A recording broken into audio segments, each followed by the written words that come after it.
കോഴിക്കോട് കാരശ്ശേരിയിൽ സ്ഫോടക വസ്തുക്കൾ റോഡിൽ ഉപേക്ഷിച്ച നിലയിൽ 8 പെട്ടികളിലായി 800ഓളം ജലാറ്റിൻ സ്റ്റിക്കുകളാണ് കണ്ടെത്തിയത്.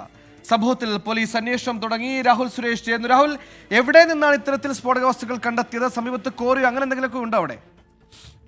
സുഹൈൽ, കാരശ്ശേരി വലിയ പറമ്പ് കോറിക്ക് സമീപമാണ് റോഡരികിൽ സ്ഫോടക വസ്തുക്കൾ ഉപേക്ഷിക്കപ്പെട്ട നിലയിൽ കണ്ടെത്തിയിട്ടുള്ളത്.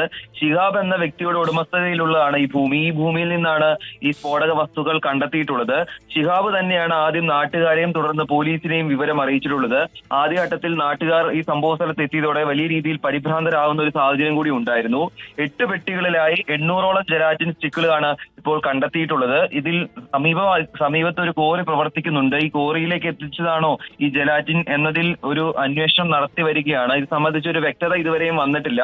മുക്കം പോലീസാണ് ഇത് സംബന്ധിച്ച് അന്വേഷണം നടത്തി വരുന്നത്. ഈ അന്വേഷണത്തിനൊടുവിൽ മാത്രമാണ് എവിടേക്ക് എത്തിച്ചതാണ്, ഈ കോറിയിലേക്ക് എത്തിച്ചതാണോ അതോ മറ്റേതെങ്കിലും സാഹചര്യത്തിൽ ഇവിടെ എത്തിയതാണോ എന്നത് സംബന്ധിച്ച് ഒരു വ്യക്തത വരണമെങ്കിൽ ഈ അന്വേഷണം പൂർത്തിയാകണം. രാത്രി വൈകിയും മുക്കം പോലീസിന്റെ നേതൃത്വത്തിൽ ഈ പ്രദേശത്ത് പരിശോധന നടക്കുകയാണ്. സുഹൈൽ, ശരി, അന്വേഷണം പുരോഗമിക്കട്ടെ. എന്തായാലും വളരെ സീരിയസ് ആയി കാണേണ്ട കാര്യമാണ്. 800-ലധികം ജലാറ്റിൻ സ്റ്റിക്കുകൾ റോഡരികിൽ കിടക്കുക എന്നുള്ളത് ഗൗരവതരമായ വിഷയം തന്നെയാണ്.